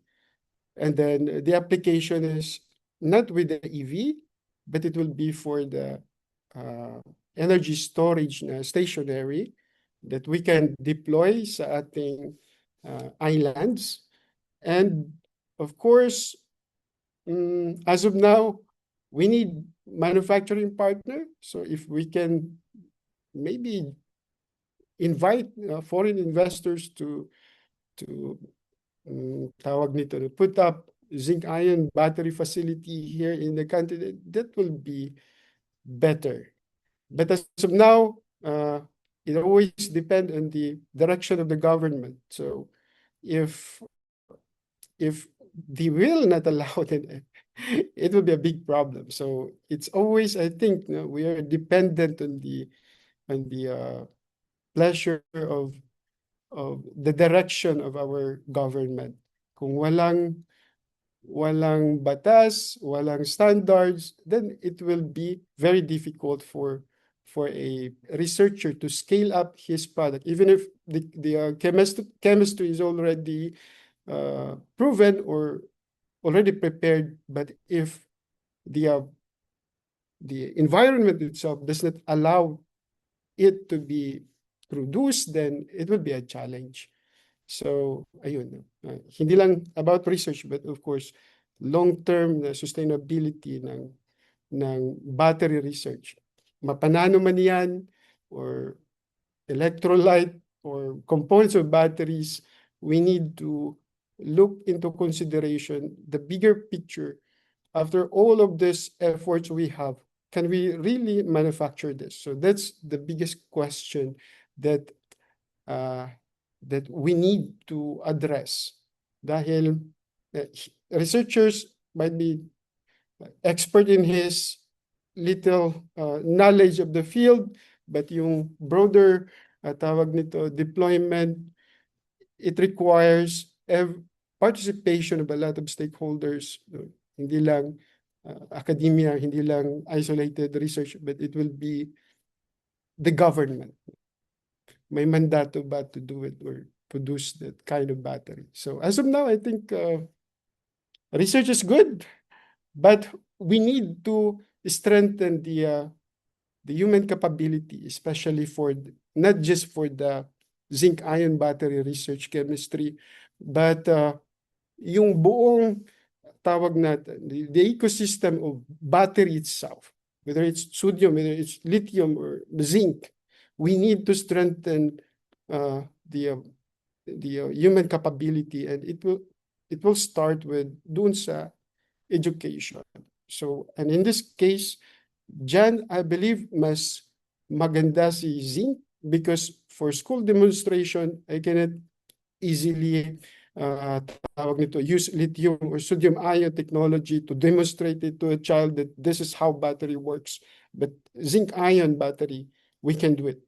So yun ang aking, I think, a very big edge natin when it comes to battery research in the country. So for nano materials, we can do it. No? We can do it for as long as you use local materials. Thank you very much, Dr. Corpuz. Now, due to time limitation, we'll only entertain one more question, and then we will proceed with the closing of the program. May I call Mr. Al Serafica to raise your question? Go ahead, po. Thank you, Wilfred, for calling out. Yeah, first of all, thank you for presenting, Abdul and Ryan. We just actually completed our EV ecosystem mapping in the National Academy of Science, NAST. For the last 3 years, we've been following, and of course, the next level would be on the ecosystem for batteries.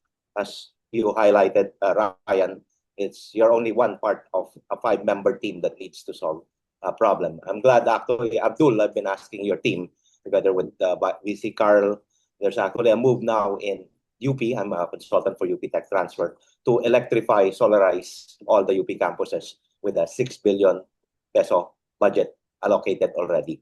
So the use cases, my questions for Abdul, definitely, now that you're in MSU-IIT, I like the word of I visited your PRISM group there for Tuklas Lunas, but I like that there's an electric play now in the Mindanao.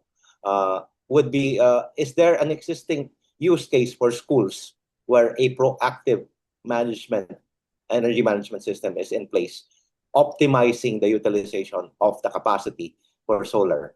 Because I'm asking that from the private sector as well. For FINMA, they have 13 universities and they have 180,000 students. They're developing their own management system for solarizing their campuses. It's already solar because they have their own solar capacity. Now it's more of identifying a working PEMS. And so that particular use case, because both public and private can benefit. I know with UC, with USEC Gev of DOE, most of our laws are in place in the innovation ecosystem for batteries and energy, because she was featured, then she became USEC of DOST, and now she's the DOE USEC. I think there's enough laws. It's actually more of identifying use cases, having operating working sandboxes for each of the regions to be able to implement a PMS that works for that particular. But you're right, it's very, very regionalized because they have all different needs. I like the customer side of that you identified involving the customers. Because when I give lectures now, indeed, Ryan, you're probably in one of my lectures in the National Academy last year, it always takes 5 players to solve any problem in the Philippines. Academia is only one. You have your industry, you have your government, your DOEs, DOST, but you need to involve entrepreneurs who would test your solutions, who would calculate the cost and sustainability and manufacturability. And lastly, you need capital, not just DOST, not just DOE, but risk capital may come from the foundations or hopefully budding venture capital groups that I'm talking to in the last 5 years to start playing in the innovation ecosystem in the Philippines. But so happy to see what you presented. Medyo malayo ka pa, Ryan. I have a problem, but I think on the standards establishment, having your diagnostic capability, that might be an easier play. I have 3 manufacturers of both zinc. I have one for ferric chloride, and I have one for manganese in manufacturing level. You may not be aware because that's all on the industrial side, but I like your ability to diagnose and establish standards because the NAST is also pushing for a law, for standards law, for most of these new technologies. And I think together with PAASE, the way you're doing it right now, we will be able to at least influence policy faster. And I know both of you have been involved in both, but we are also listening from the higher level because we are the NAST is, of course, the recommendatory group for policy for SNT. But thank you. But clearly, my question is, of course, existing models and, of course, comparative. Ryan, by the way, a year and a half ago, I was looking at a robotics company that's producing robotics for wafer pouch-like zinc batteries in Pennsylvania a year and a half ago. Look for their use cases. I'll send you the link for the factory. They're already producing zinc by the megawatts, but it's more of ano yung gamit. Because I think zinc has a compelling, but you need to accelerate your development by finding, again, your customers. So start with customer discovery that lithium batteries cannot handle right now, where your zinc has a play in it. So if you can say something about that, who uses zinc right now in large scale, because I know sodium is being put into cars in China already. So nascent of Joey is on a very steep competition, considering that they're already doing manufacturing. So again, he's looking at use cases where sodium batteries can play, because not everyone can play in this space. So hopefully, Abdul, give me some indication on where we are. We have actually regional implementation of PMS, and Ryan uses for your zinc battery. I hope that was the preamble for the case. Thank you. Thank you po, Doc, Sir Rafika. Okay. If I may answer first. Okay, for the use cases of PEM, actually we do already have at least some measures of PM at the generation and at the distribution, as well as at the transmission level in our Philippine power systems, electricity, right? The thing is, we don't have much yet in the consumer side. And even if you look at the distribution, transmission, and generation, they only rely mainly on the forecasting, but generation and transmission are more advanced because they are asking for nominations, capacity nominations from generating companies, and as well as forecasted demand from the distribution. Now, our research here in MSUIIT, what we are doing is more on the consumer side, our FLPN, Future Load Profile Nomination, and it's being funded by DOE, DOST under the REST program. Okay, so what we are doing here is a somewhat more advanced PEM, wherein consumers, as simple as homeowners, are now or in the future, we are seeing that they will be able to nominate their future electric consumption. So our goal is for the system operator, distribution utility, and transmission utility to have a more accurate forecasting movements of these demands so that we can also better schedule all our variable renewable energies, because that's the main problem with our renewable energy sources, the variability and the uncertainty. So we are trying to address that by addressing the very root of the problem, the demand, because it is the demand that actually moves. Okay. So And if we are really accurate in the demand, then we can better schedule our renewable energy sources. So far for universities, at least for Mindanao, we don't have much PM yet. But for in the industry, distribution, in this transmission and generation, they already have at least some measures of PM. Thank you, sir, Dr. Serafika. and also you're doing it for Iligan specifically, or your region, or are you doing it nationally?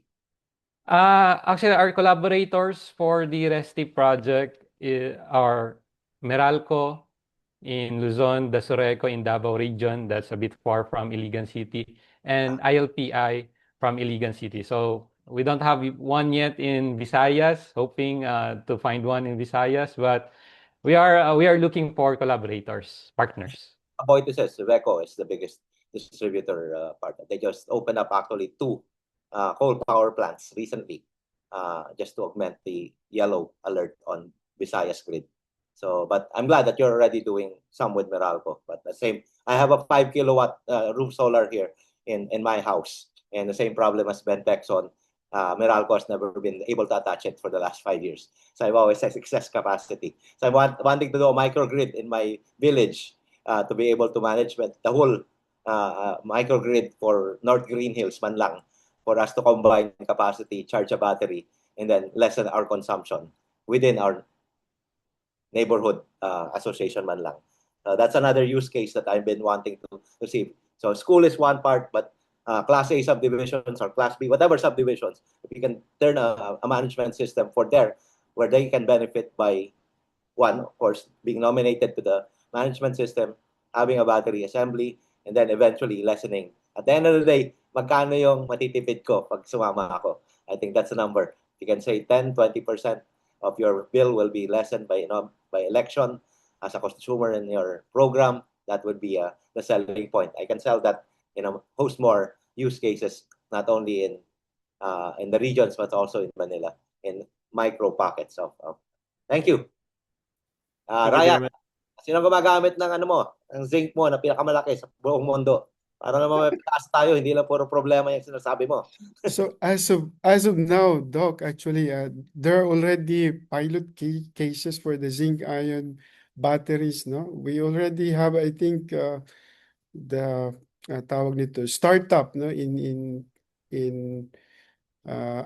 US, even sa tawag nito Europe, no, meron na din silang ginagawang startup on zinc ion battery. So if somebody could, I think, no, siguro invest on zinc ion battery deployment here in the Philippines, the best strategy is to just adapt this already existing technology abroad, bring it here in the Philippines, and then while establishing your company or capability here in the country, then we can do simultaneously the R&D.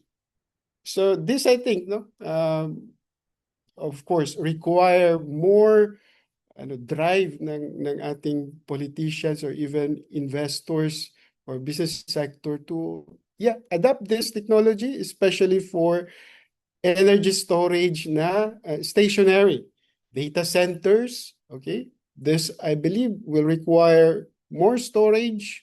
Ano pa, yung ating grid, no? Especially for the cases na nasa mga islands. Okay, so this I believe hint na lang because I am a researcher. I am not yet a tawag nito businessman for the zinc ion battery. But if you are interested, so just adopt a technology, bring it here in the Philippines, and then develop your capability ng R&D in the country. So for the use cases ng zinc ion battery, there's a lot already actually. So ano pa, yung tawag nito, yung tinatawag nating yung sa it's more of vanadium based na zinc ion battery for energy storage, and it's located in Australia. So commercially available na din siya, and this is for the Again, stationary storage. and But maybe yeah, the country, I think, wala pa. other Wala pa. yes, I will bring in the company and locate it in LaSalle in the KISS. Yes, please.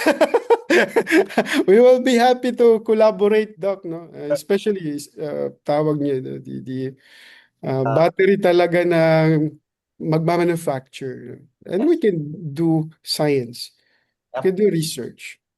You'll be the Fine. academic component for the SIC effort, because I visited your the manufacturing for Amber Kinetics of Ed Chua for ano naman winding storage for metals, but definitely, of course, you have Joey Ocon also now Mhm. the Salle community as well. So one time, big time na kayo dyan for the band. The manganese manufacturer to LaSalle next week, probably. Yeah, please. I will be happy to collaborate, Doc. Yeah.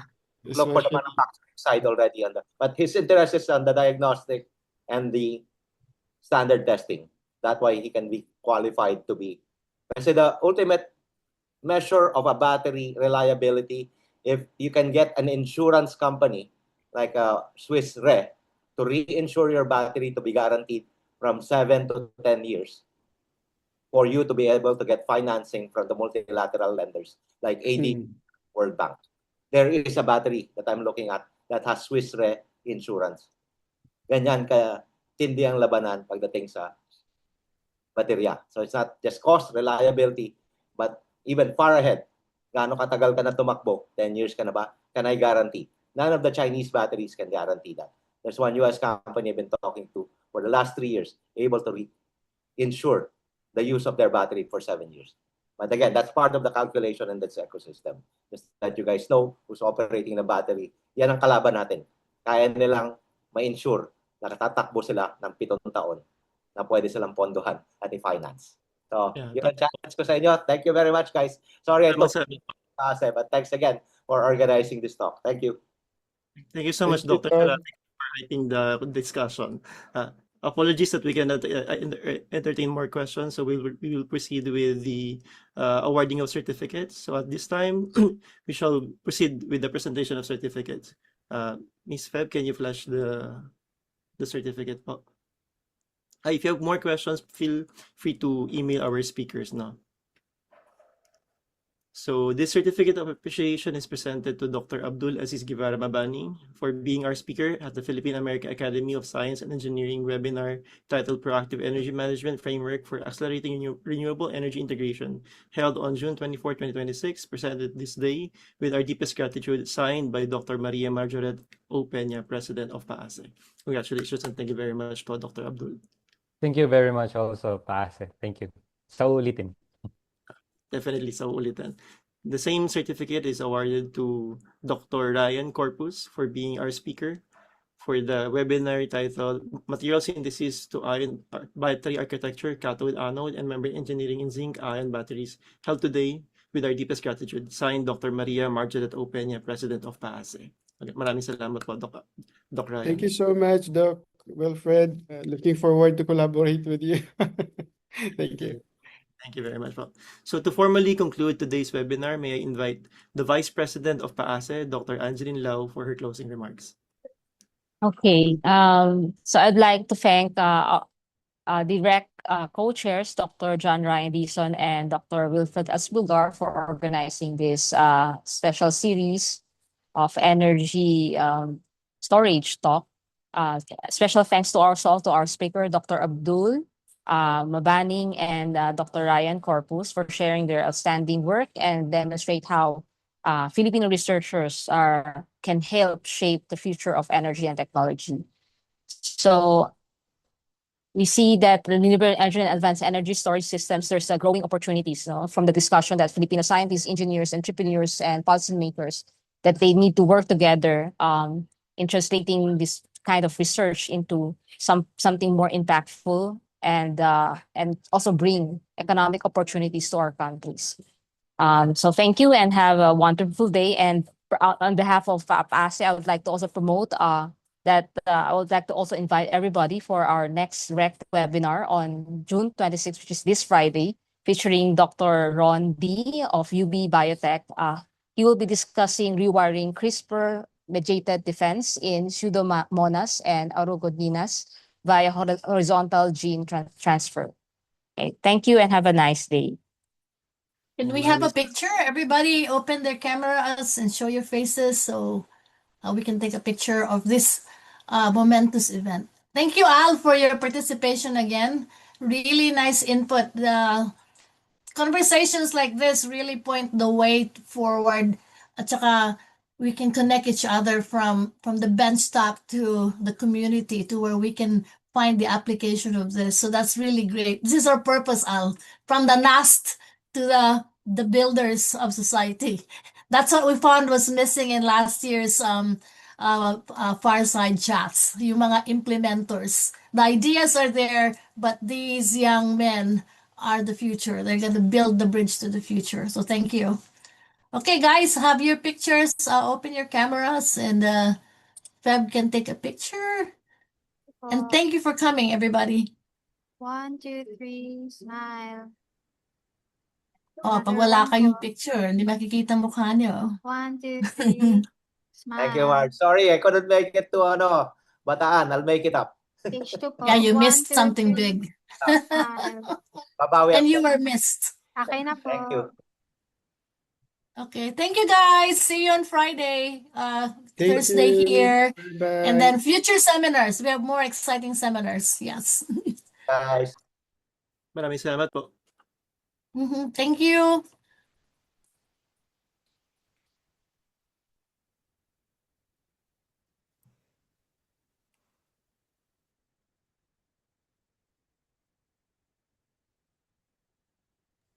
Thank you, Wilfred. Thank you, Feb.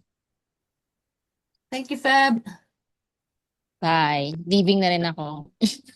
Bye po. G, paki-check nung MOA.